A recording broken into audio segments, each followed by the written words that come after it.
What's up, everybody? Welcome to Mongols. I am Mike. With me is Kevin, Josh. The Hounds kick off preseason games this weekend. And as we just learned, they sold Ezra Armstrong to St. Louis. And we're going to talk about all of that.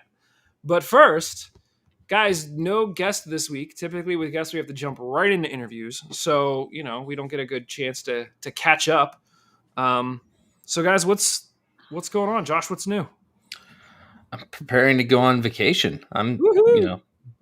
Tomorrow is my last day of work, and then for 10 days I'll be in Disney / Universal for one day. But I'm looking forward to it. This will be like the longest vacation I've had. That's not a family vacation, and also it will be my first time like actually going to Disney. As like I went one other time, and I went to Epcot, and then a hurricane hit, so I didn't go the rest of the time. Wow. That's when they closed the actual park for the hurricane, like a couple of years ago. I can't remember how long ago. It's been a while.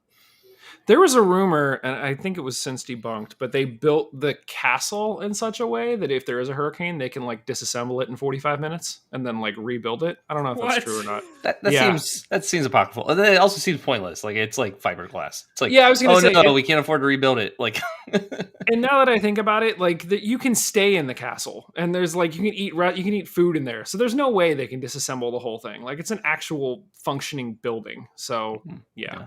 That's not true. So there you go. I guess there's a cheerleading camp down there this weekend. Thanks for the shout out in the comments, JF. So keep an eye out for that, Josh. What is the can't miss? What are you making sure that you hit while you're there? Galaxy's Edge. I mean, the whole thing I'm hyped about is Galaxy's Edge, the Star Wars area. I'm like, okay, I have to do all the rides there. Have to build an astromech. Have to make a lightsaber.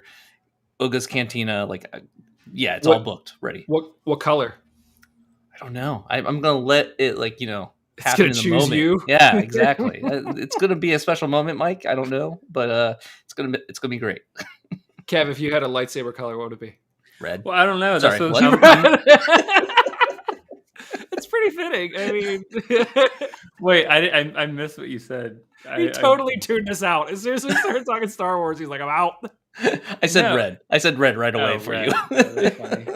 No, I was gonna say like because I know I'm like I don't know that much about the Star Wars universe, but like like colors other than like red is like Sith and whatever, but like colors actually mean stuff, right? Like for like on the non-red side.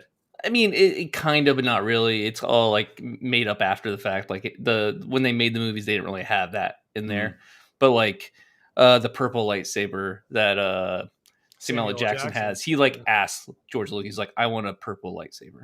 And he's like, we've never done a purple lightsaber. He's like, I know. I want a purple lightsaber. Right. And George Lucas is like, all right, sure, give him a purple lightsaber. Yeah. So you don't say no to Samuel. No, exactly. That's, like, okay, that's cool. He gets what he wants there. Yeah. So I don't know. So the funny thing is, Josh, you told us last week that you were going to Disney, and Kev and I will also be in Disney at the end of April. So it seems like it's just weird. I don't know if it's because we're going now. It sounds like everybody's going, or just like literally everybody's going. But I know at least 5 or 6 people that were either at Disney right now, were there last week, or will be there between now and the end of April.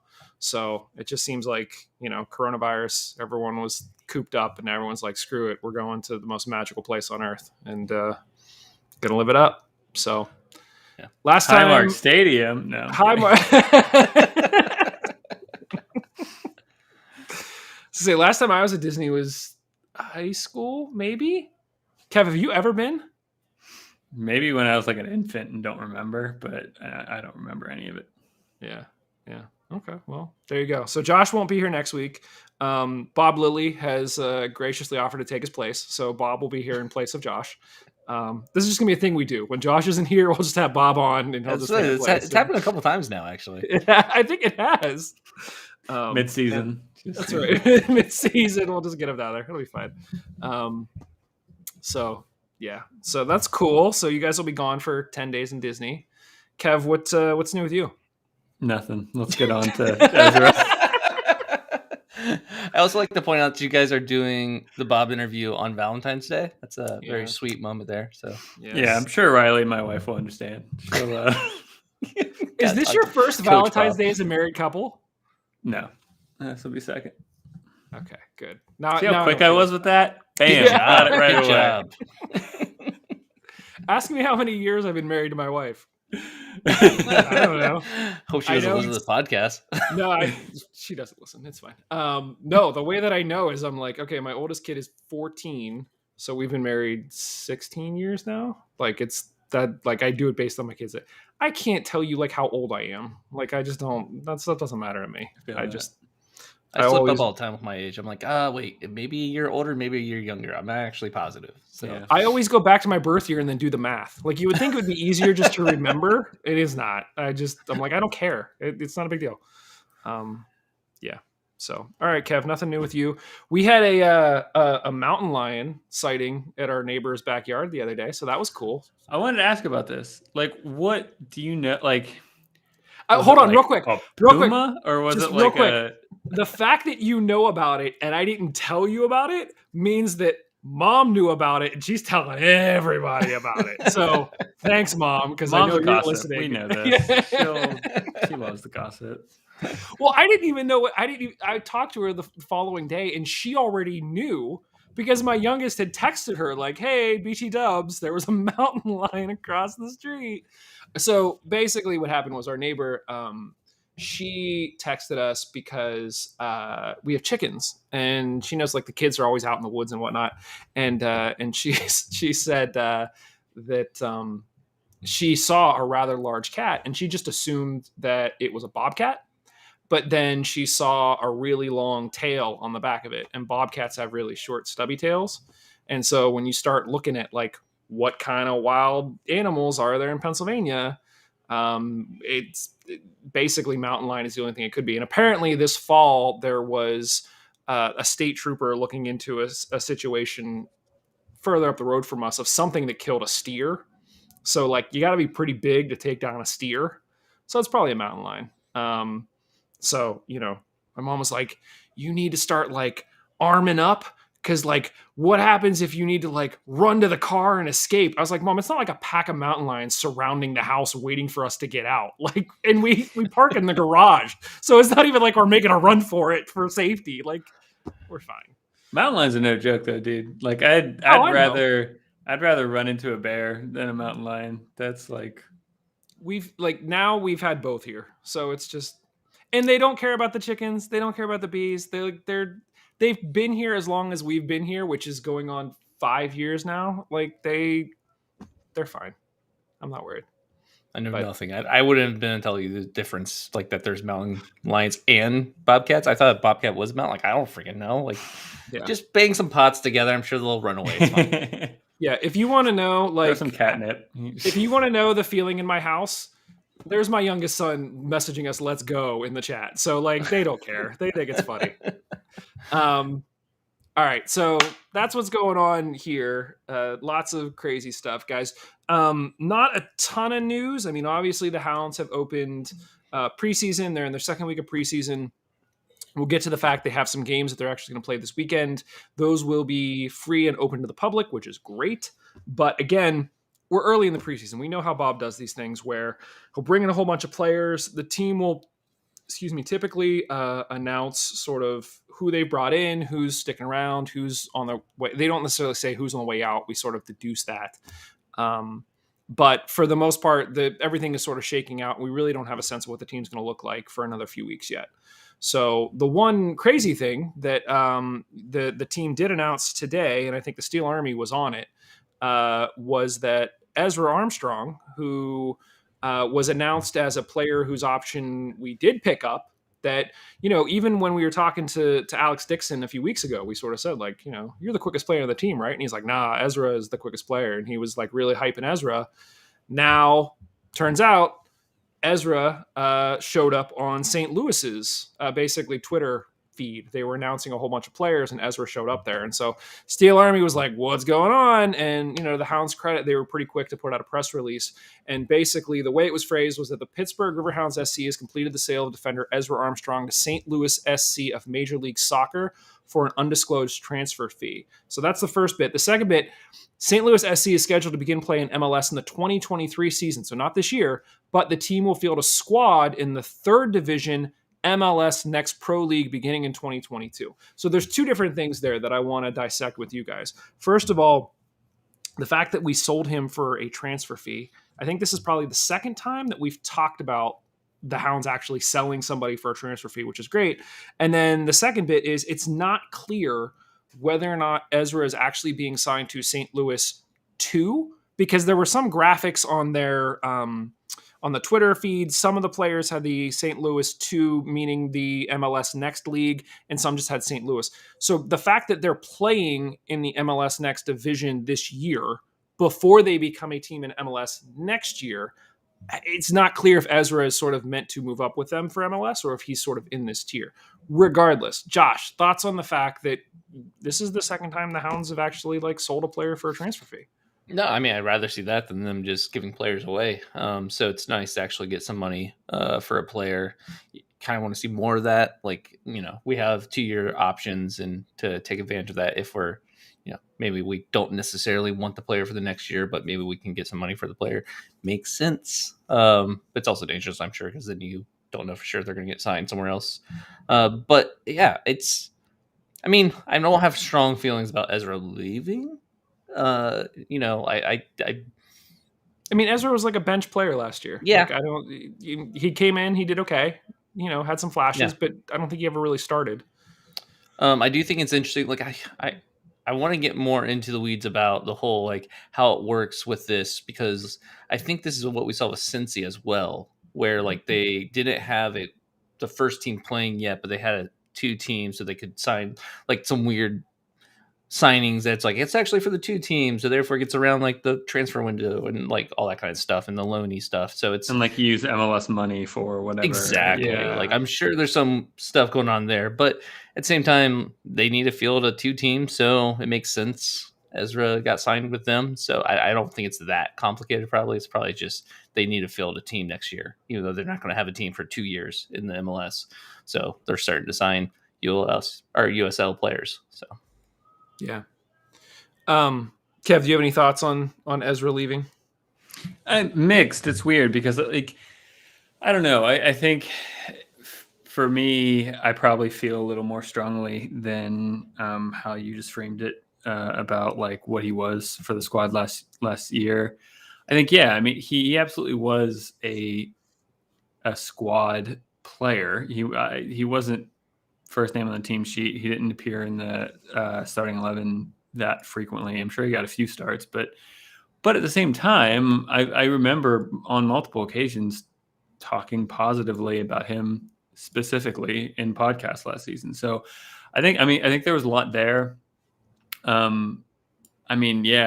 Especially when like at this level, if you have someone that has just a clearly defined like physical advantage, that's really helpful. In this case, he's really fast. Like that's really nice to have. So, I'd rather have him here than gone. I think, but the other side of it is the whole like undisclosed fee is.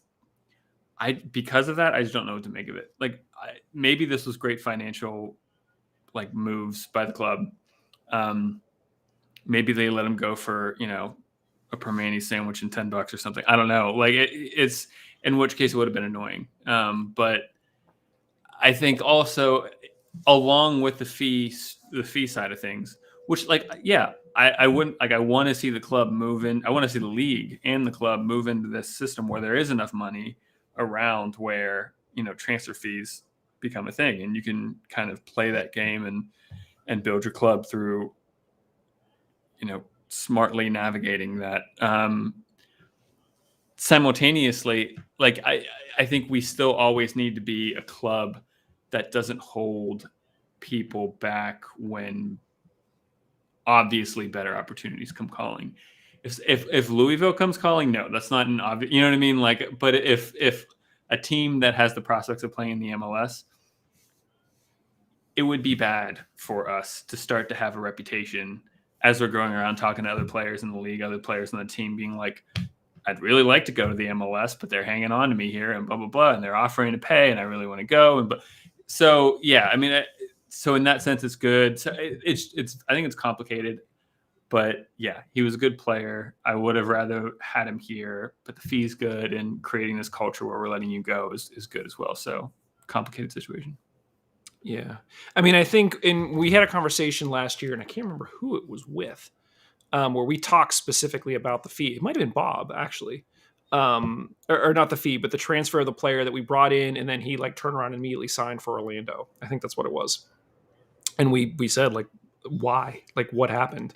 And Bob, Kevin, to your point, basically said exactly that. Like, look, we don't want to be the team that's like holding these players back. Like, we know who we are and what we are, and we think we can do great things. And there's a certain contingent of players that fit into that mold and will do great things with us. And then there's others that might have better opportunities, and you know, we don't want to be the team that gets resented because didn't let people go and try to take those opportunities. So, I think that's another positive sign for the organization itself to sort of know itself, know what it is, not think that like, we're PSG or Barcelona or whatever. Like, we're not the pinnacle for a lot of these players, and they're going to come through and they can contribute and they can have a good time and they can do really well here. But they also, if they have an opportunity to go somewhere else, like, great, go for it. So obviously, I think best of luck to Ezra. I mean, hopefully he does do well in St. Louis, and hopefully he does make the MLS squad. That would be awesome to see him playing in the MLS. Guys, I mean, we've talked for years about. It seems like Lily really likes this 1 year and an option kind of thing. And I'm wondering if this isn't another example of where that makes a lot of sense, where it's like, we'll take a player, we'll pick up their option, even if, it sounded like, there might have been plans for Ezra here. But now, as long as we sort of have him after a good season or a decent season, you can at least get something out of him, as opposed to doing a 1 year deal and then just walking away. I don't know. Has this whole thing changed how you guys feel about the 1 year plus option approach at all, Kev? Not really. I don't know. I think the situation that all clubs are in at the USL, and because of the turnover, like the current culture of turnover rates at the clubs and the financial situations of all the clubs, I think that kind of optionality and the time period kind of makes sense with the expected kind of like salary rates that most of the players operate at.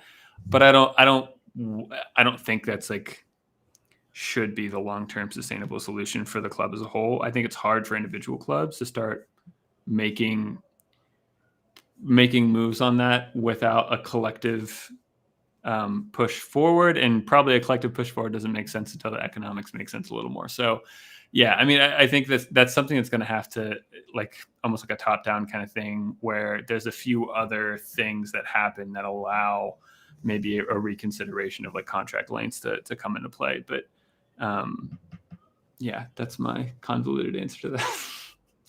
Josh, do you agree? Yeah.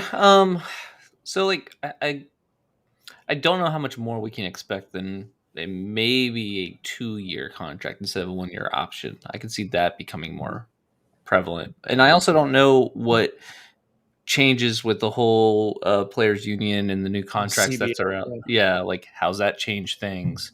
So it will be interesting to see where it goes. I could see us doing 2-year deals, 3-year deals. But I don't think it makes sense to do much more than what we're already doing. Like it's a situation where every year it's so much in flux as far as like, players moving up and like trying to get talent, and it makes sense to be a little bit more nimble with it. Now I don't want to see 1 year contract. I don't want to see less. Like I definitely want to see either like 2-year contracts or around where we're at right now. It's fine too, the 1 year option.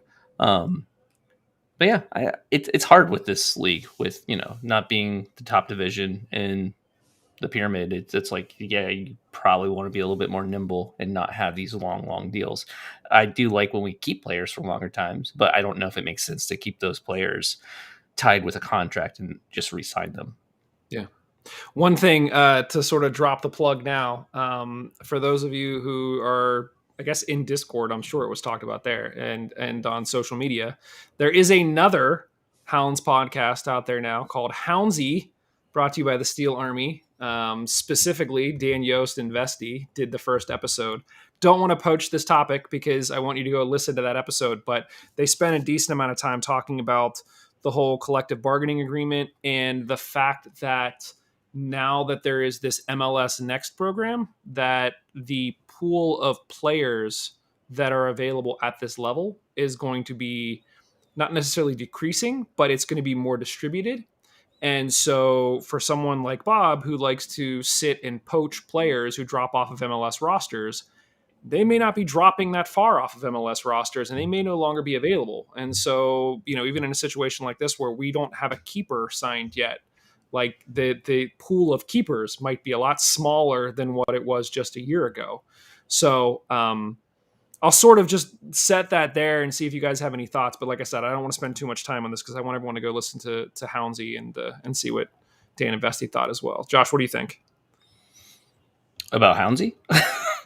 Well, about that topic or Houndsy. Go ahead, Bo. I was going to say, I'm super excited for the Steel Army podcast because it's been something I've been wanting to see happen for a while now. I've been trying to push Dan into doing a podcast. I figured he would be the one to head up a Steel Army podcast. And so I'm just excited to see it finally happen. And they talk a little bit at the beginning of the podcast, but there used to be a Steel Army podcast. And I remember listening to it when I first became a fan of the Hounds. And that's where I learned some stuff about what was going on.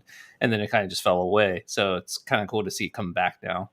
And of course, calling it Houndsy, that's Steel Army. That makes sense to me. Yeah. It's a little bit tongue in cheek, and so it's going to be fun to see that develop. And hopefully it lasts more than 5 episodes like the last Steel Army podcast. I have faith, though. I think it can happen.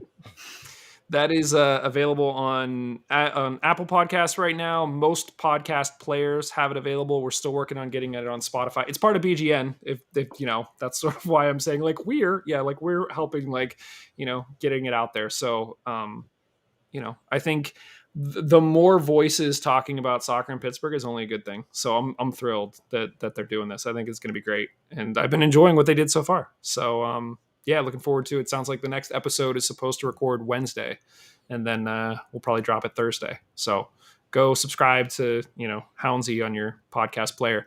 Kev, any thoughts on the dwindling size of the talent pool that might be available? I mean, I think the advantage is, even though if Bob has operated in a certain way in the past few years, I mean, I have faith and trust in him enough that, he's been around the league long enough where he can adapt and he knows how to get the players that he needs to get. So my hunch is it's less of a required crutch for him to operate the way he needs to, and more of it, he just sees it as an advantage, something that he could use as an advantage. So in that sense, I don't think it's gonna affect us personally compared to any other team necessarily, but as far as operating and getting players that we need, but yeah, it'll be interesting to see how it develops. I also think that when you look at the composition of Bob's teams, he seems to do a good job of getting experienced, good players who likely don't have the best shot at MLS. Their shot at MLS is sort of behind them, so they sort of know that their position is a top-notch player in the USL, and so he gets a good mix of that. And then he always ends up pulling in a couple guys who seem to be just out of college or have just left a MLS 2 team kind of thing, that sort of have hopes of that next level. And so he can sort of coach them up and let them go. We don't have a lot of players that fall in that middle range, between the two. And so you have, the Kenny Forbes and you have the Danny Griffins and or you had the Robbie Mertzes, or you have, the Velardes, where it's straight out of school and you get a few years with Bob and then you're either off to some other team up a level or you're somewhere else. And so, I just don't know how much that pool is going to be affected or the players in that group are going to be impacted by this whole MLS Next thing, this whole shiny object. And who knows? I mean, we'll see what happens here over the next few years, but yeah, don't know. Guys, the Hounds have 2 preseason games on Saturday, which means that we'll probably learn even less than we normally do, simply because it's going to probably be 2 different squads. They play against Villanova at 11, and then Westchester United of USL 2 at 3 p.m. And as I mentioned, both of those games will be at Highmark. Admission is free. So I'm sure there's going to be some people that go down and watch. If you are there, we would love to hear from you. I think it would be really cool just to get a read on what's going on. I'm sure the team will put out, they always put out blog posts and news just about who scores and how the games go and things like that.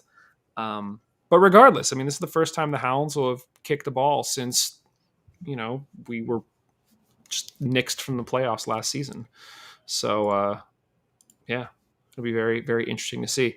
Guys, one of the things that I was thinking, and I didn't put it in the agenda, so I'm sort of putting you on the spot here a little bit, but I was trying to think, the team has a lot of really high hopes this year. Our buddy John over at USL Tactics wrote another great piece about Dane Kelly and his contribution to this team and what it could be based on everybody that's returning from last year. And Josh, I think both you and I, after we read it, we were like, woo, like, here we go, like championship, it's over. My question for you is this.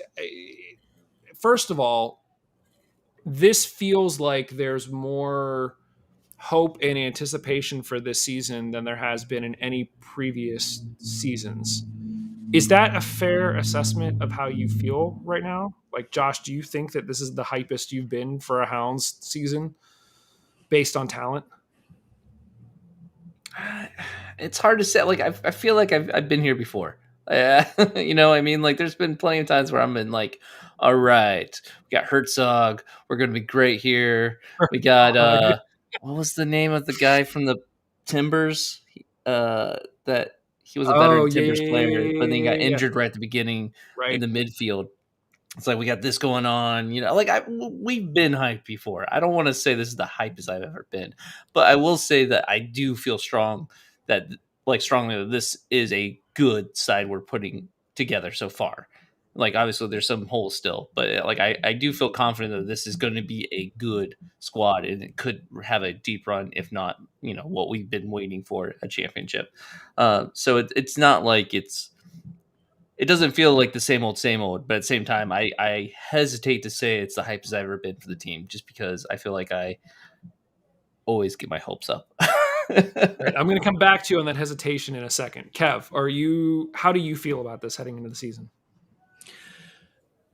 It's kind of similar to Josh. I mean, I think what gets me, I think, most excited, even in the face of squad turnover, is how we finished the previous season, and not even necessarily in like a playoffs situation. So, 2 seasons ago when we finished first in the East, and I think that was also the same year we smacked Birmingham 7-0 in the first round. Yeah, I mean, that's when I was like, okay, we turned the corner. We're the best in the East, blah, blah, blah. And this past season didn't feel like we lived up to it.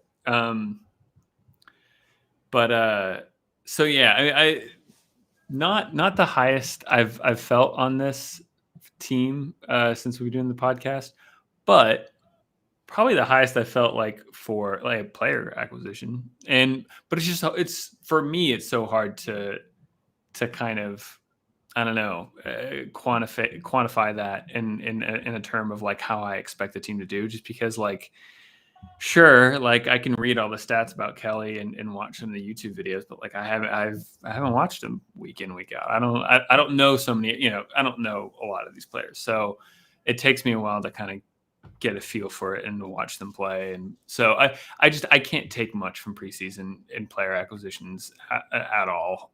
But from the little that I can take, yeah, I think the player acquisition so far this season has been the best I can remember.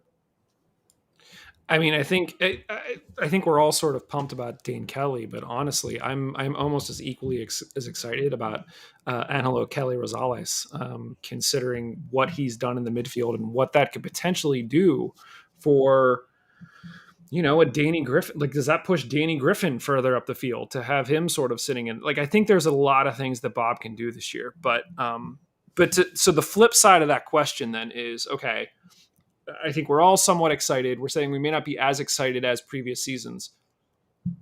I'm telling you right now, the Hounds don't win the championship. I think in our mind, we're all saying the Hounds win the championship. If the Hounds don't win the championship, what do you think the cause will be? What is the Achilles heel of this team at this point? Kev, you sort of shrugged.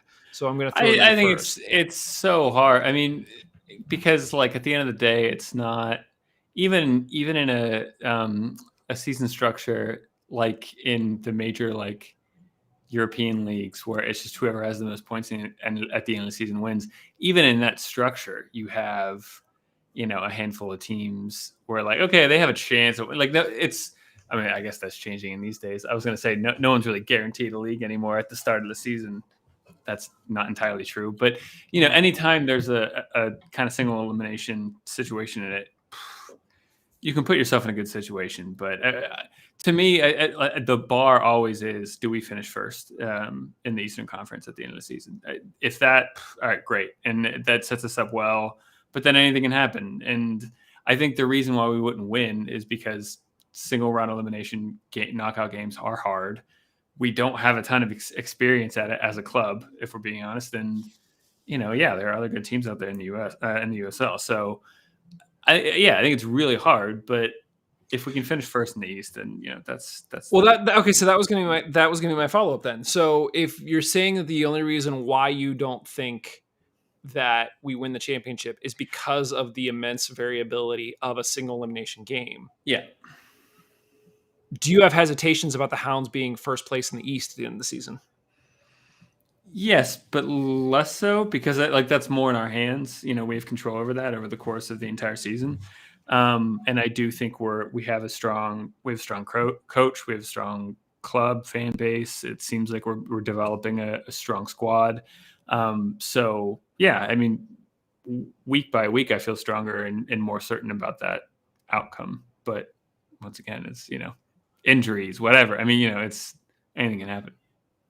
Josh, our eternal pessimist optimist, how do you feel about the Hounds being in first in the East at the end of the season?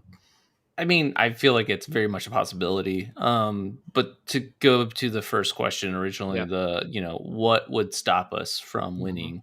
I worry about injuries constantly with this squad, especially with the players, like the older players we have.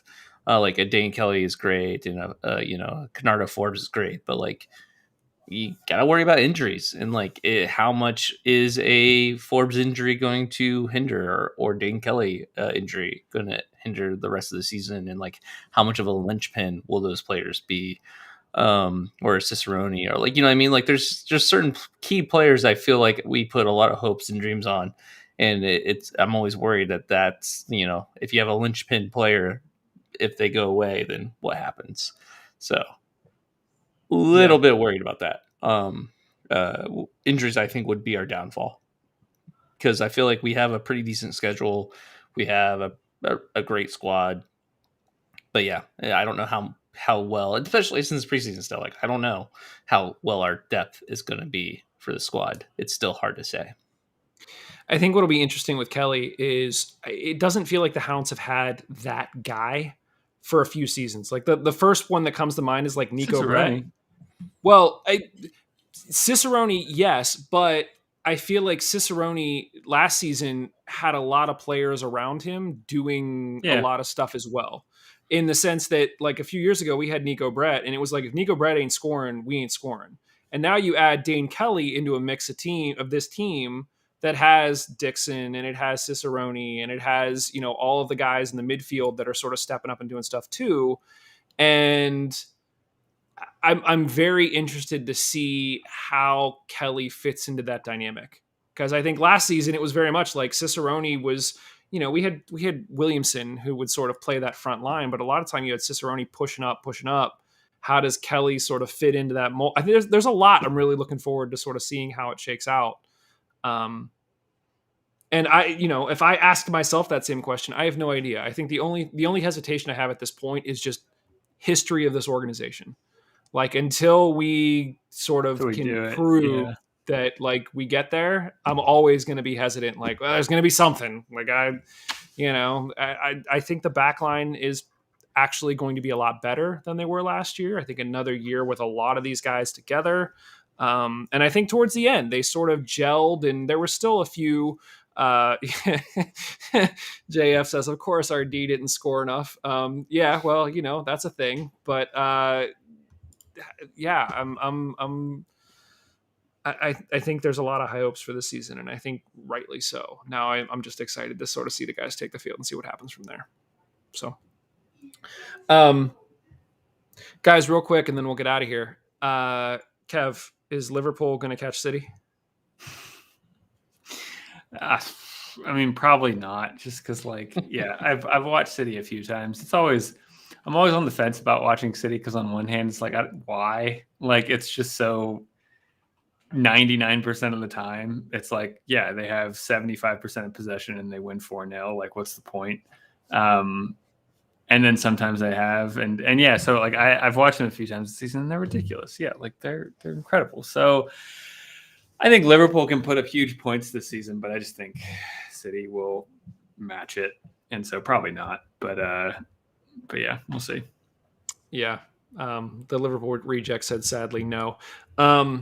Yeah, City always just they needed Jack Grealish and they turned him into just like a regular player.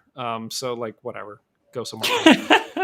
Josh, you're not biased at all, are you? Not at all. No, Josh. Are you excited with Dele Alli now at Everton and your new manager? Yeah, I mean, I don't know. I'm relatively confident. I'm relatively confident we're not going to get relegated. That's about as good as I can give you right now as far as what's going on. Frank Lampard being the new manager is cool. I think I don't know. It feels like it could be a good fit. I'm kind of excited for that. The FA Cup game was really fun to watch. I mean, winning 4-1 is great. Would be nice to see us win a league match at some point in the near future. It's been a while. Like 7 games since we've won, 6. I don't know. It's been bad. We're sitting now in 16th, and we have 19 points. Granted, we have a lot of games in hand around the people around us, but it's still a situation where you're just kind of like, well, let's just hope we don't get relegated. You guys were talking about, Liverpool and Man City. I'm like, I had to look up the table. I'm like, I don't even know what's going on up there. Like, I haven't even looked that far up the table in months. Yeah, it's like, what? Well, it's like, I mean, I haven't looked at the table in a while either, and I'm just surprised. I mean, usually it's like, okay, if you go at like a point a game, you're safe. Like, if you can finish the season with like 38 points or whatever, then you're fine. There's a good amount of like someone has to go down, right? Like there's a good amount of teams that don't have that aren't going at a point a game right now, and you could end up going at like 0.85 points per game and still not go down the season. So it's not great, Kevin. It's not great. Well, everything's just getting polarized, and inequalities happening in all leagues. There's only so many points. Well, it's yet true and not. There's only so many points to go around. But when you have City and Liverpool and Chelsea, eating 95 points a season, and it's ridiculous. When your highlight is the fact that you beat Brentford, like you're just like, all right, we beat Brentford, sweet. I feel good about this team now. It's like that's not good. That's you gotta not celebrate everything in life. Yeah, right. Every win, gotta celebrate. 4-1. All right. It looked fun. I actually watched the highlights of it. It was a fun game to watch. Yeah. I enjoyed it. Yeah. I'm loving Stevie G. Dude's a stud. Comes in, he has some swagger. Yeah, Kevin giving the fist bump. Yeah, him bringing in Coutinho is all sorts of exciting. I mean, Coutinho hasn't done anything yet, but he's freed up. Didn't he score like a game winning? Oh, he scored his first game back. Yeah. No, but it wasn't like a Coutinho goal. It was like a great cross, and he just happened to be there to put it away. But But I mean, the second game against Everton, he was like, yeah, but he's still getting his feet back under him from like not playing at Barcelona. Yeah. But then there was rumors that Suarez might come and play at Villa. And I was like, this is just turning into like Liverpool circa 2017. And I don't know how I feel about that. But no, Stevie himself is just like a draw. Like people want to come play just for him. So in a lot of ways, I was sort of bitter at the beginning of the season because Grealish went to City. But it got me thinking, like, if Grealish didn't go to City, then, you know, the Villa manager probably doesn't get sacked and Stevie brought in, and then Coutinho's here and Dean is here, and, you know, they're making moves and doing all sorts of stuff. So I'm excited for the games to come back again. I think Villa play Wednesday, so I'll probably be doing the half, like looking at work, and half having the game on the screen. So yeah, I'm happy games are back. Yeah.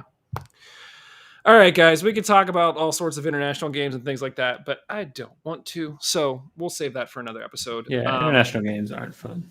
No, they're really sloppy. Like, I tried watching some of the U.S. game. I was like, this is poop. Like, it's terrible. So anyway. When you have, like everything now is a fine-tuned machine because, you have to be. Then, when you only have like a few days to practice with each other. It's like pickup. It's like playing pickup. Yeah. It also doesn't help when you're playing in 0-degree weather. That tends to cause some issues on the field. Yeah. God, that game looks so miserable. I couldn't imagine. Well, I mean, you saw like the opposing coach was saying like, oh, this is terrible. We had to bring some of the guys off and put them on IVs and stuff. And Berhalter's whole argument was like, look, when we go down to, Latin America, it's like crazy humid and super hot and we got to deal with that. It just feels like, I don't know. It's like you don't need freezing cold temperatures to beat these teams. Like, what are we doing? It's just, don't we? Never mind. We're USA, woo! We're a great team. Let's just move on. Second only to Canada. Woo! Jeez. All right. Well, as I mentioned earlier, Lily is scheduled to be on with us next week on Valentine's Day. So sit down with your loved one and get some hot chocolate and turn on the tube and watch us talking to Lily because it's going to be a lot of fun.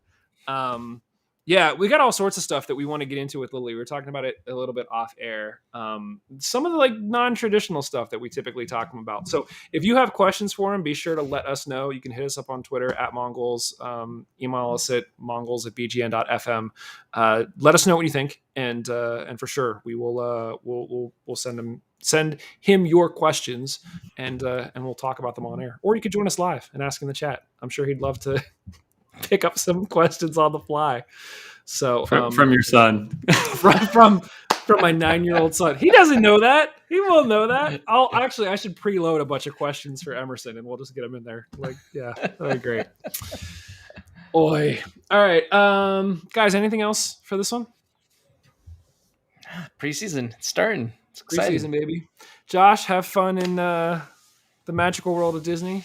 Take lots of pictures, share them on Twitter. Take your Steel Army scarf with you, and that's a good idea. Maybe put it on the Millennium Falcon. Yeah. Okay. All right. Well, thank you everybody for listening. We appreciate it. Make sure you head over to mongols.com, click on support the show to become a Patreon follower. Weekly surprise.